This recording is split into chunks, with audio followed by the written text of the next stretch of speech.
Itu dia. Okey. Ada jalan lah. Ada jalan. Kalau sesuatu perkara itu berlaku, kita cari jalan untuk kita cari peluang apa yang ada kat situ. Zuri pernah makan belut tak? Pernah. Saya pertama kali makan belut di Kelantan, Ya? diajar oleh Haji Syaril. Dia kata kena makan ni. Kalau pergi Kelantan kena cuba. Masak apa? Masak sup sup belut. Itu kan. Tapi macam boleh lah sebenarnya, sedap juga. Sebab dia manis kan? Manis. Betul. Tapi ada betul. Tapi ada juga benda-benda lain yang manis juga. Contohnya seperti bahasa kita ya, manis dan juga indah.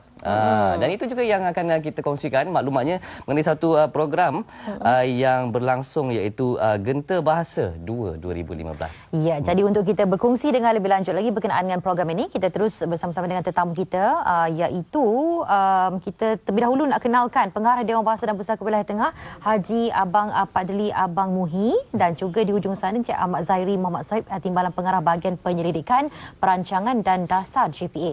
Assalamualaikum, selamat pagi. Waalaikumsalam warahmatullahi wabarakatuh. Okey, pertama sekali apa tu genta? Jarang kita dengar. Jarang kita dengar genta. Mana siapa nak beri ulasan? Okey, pertama sekali saya nak mengucapkan terima kasih pada TV1 dan rancangan Sahabat Pagi Malaysia atas kawal mengenai Majlis Genta Bahasa. Genta tu sebenarnya bermaksud loceng. Loceng yang lama.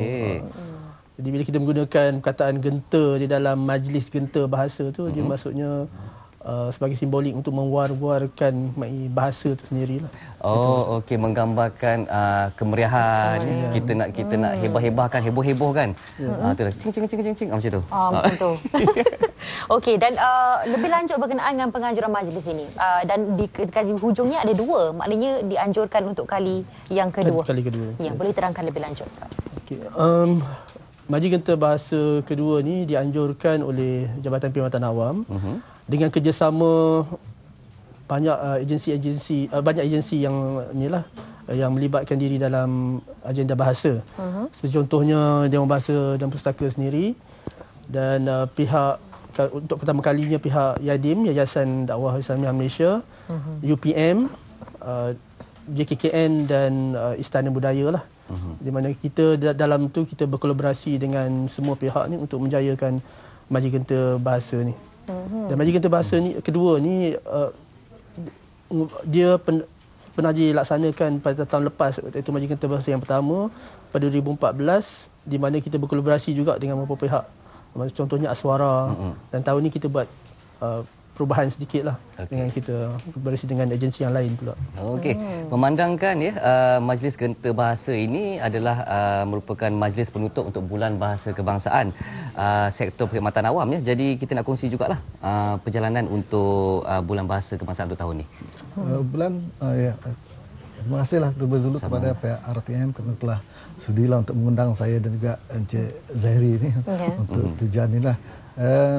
Bulan Bahasa Kebangsaan pada tahun ini telah berjalan dengan begitu baiklah, dan majlis pelancarannya telah disempurnakan oleh Yang Amat Berhormat Datuk Seri Mukris Mahathir di Alustar, kalau tak silap ya. Dibuat itulah pelancarannya di situ, dan pelbagai cara kita buatlah. Majlis perancangan itu dah kita buat. Kemudian ada beberapa acara dalam Bulan Bahasa itu sendirilah, seperti Kembara Bahasa dan beberapa kegiatan lain, seperti banyaklah yang kita buat untuk melaksanakan itu. Dan sebenarnya bermula juga dalam bulan dalam bulan 9 itu sudah bermula. Dia macam untuk Bulan Bahasa Kebangsaan itu, kemudian disambung bulan 10 sampai bulan 11 sampai ke bulan 12 kegiatan itu masih berlangsung. Jadi di seluruh negara kegiatan itu berlangsunglah, dengan tujuan Bulan Bahasa Kebangsaan ini kita nak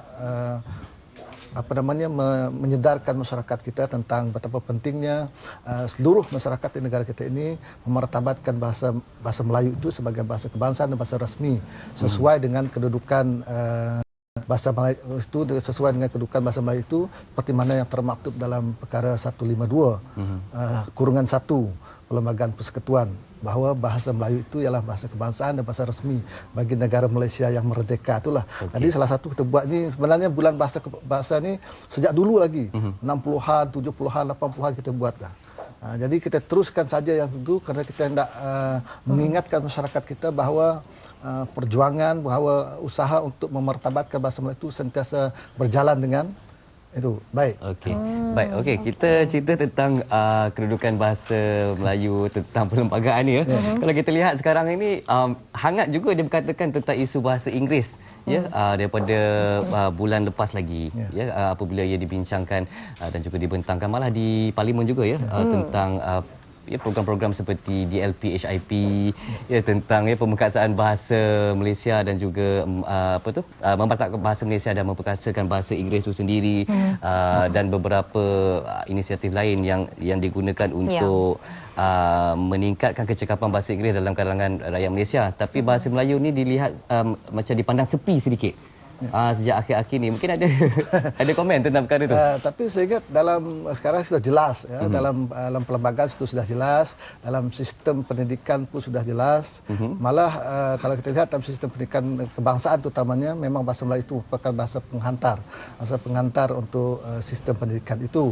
Dan sekarang kalau kita lihat sekarang ini sudah ramai kaki tangan kerajaan dan sebagainya sudah menguasai bahasa Melayu itu dengan cukup baik. Cuma barangkali memanglah kita mendapati ada penggunaan bahasa Inggeris itu agak menurun dalam kalangan pelajar kita barangkali. Jadi makanya kerajaan berhasrat untuk mengadakan program dwi bahasa itulah, program dwi bahasa itu. Jadi kita melihat kalau masalah bahasa Melayu itu tidaklah sepi. Cuma barangkali masyarakat ini kerana terlalu, sekarang ini kita melihat terlalu perkembangannya terlalu hendak cepat mencapai kemajuan itu, seolah-olah kalau kita belajar bahasa Melayu ni tidak maju. Kalau nak maju itu dalam bahasa Inggeris. Ada lagi pandangan-pandangan begitu, persepsi begitu. Sebenarnya tak semestinya persepsi itu betul.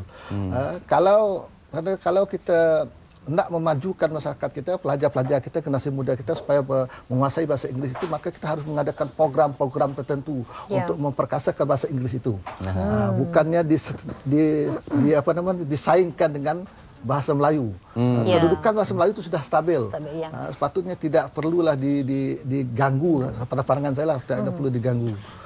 Kalau hendak meningkatkan penguasaan bahasa Inggeris dalam kalangan masyarakat kita, maka buatlah program-program yang boleh membantu meningkatkan penguasaan bahasa Inggeris itu. Okey. Program yang khusus untuk itu. Khusus untuk itu. Dan program ini, Genta Bahasa 2 ini khusus untuk penutupan Bulan Bahasa Kebangsaan untuk perkhidmatan awam tahun ini. Baik. Dan difahamkan tema yang diangkat ni manis, seperti yang kita awal tadi, manis semuanya. Senada bahasa, semurni bicara.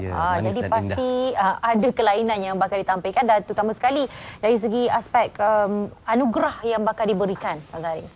Okey. Untuk Genta Bahasa yang kedua ni, anugerah yang akan diberikan ni ditambah dengan anugerah-anugerah khas daripada Ketua Pengarah Perkhidmatan Awam sendiri, Tan Sri, dan di mana antara anugerahnya adalah anugerah khas bagi ikon pejuang bahasa. Kita meletakkan ada 3 kategori, iaitu kategori pengurusan profesional dan juga akademia. Dan seterusnya adalah anugerah bahasa Melayu kepada pihak berkuasa tempatan. Dan yang selebihnya tu ialah sijil, kita buat 2 pensijilan, iaitu pensijilan Munshi Muda Bahasa dan pensijilan bagi audit bahasa. Dan yang sebagai kemuncak kepada Majlis Genta Bahasa tu, di mana dia punya anugerah tu ialah merupakan anugerah Piala Pusingan Tan Sri KPPA sendiri di dalam pertandingan gegar pidato lah. Okey. Ini anugerahnya? Ya. Yang ada di hadapan kita kongsikan sekarang sikit juga tentang pertandingan gegar pidato tu.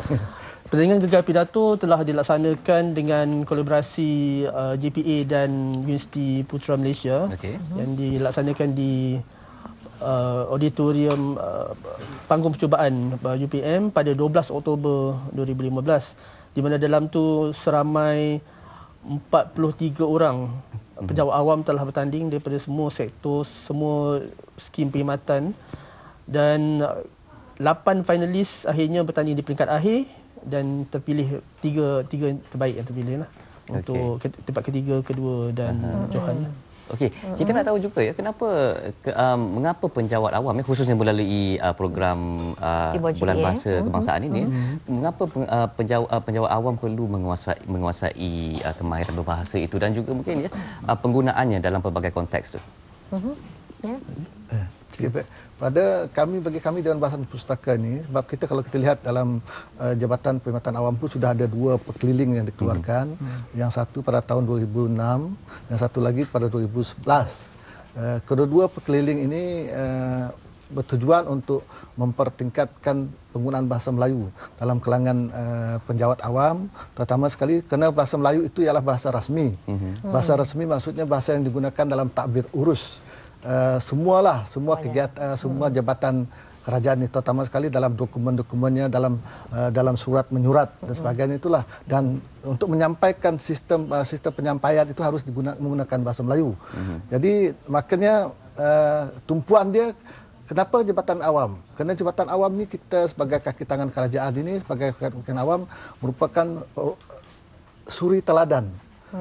Suri teladan. Kalau susah di sektor pendidikan tidak ada masalah. Sebab memang menggunakan bahasa itu. Tetapi dalam sektor awam ini memanglah adalah di dalam kalangan kerajaan negeri tertentu dan sebagainya.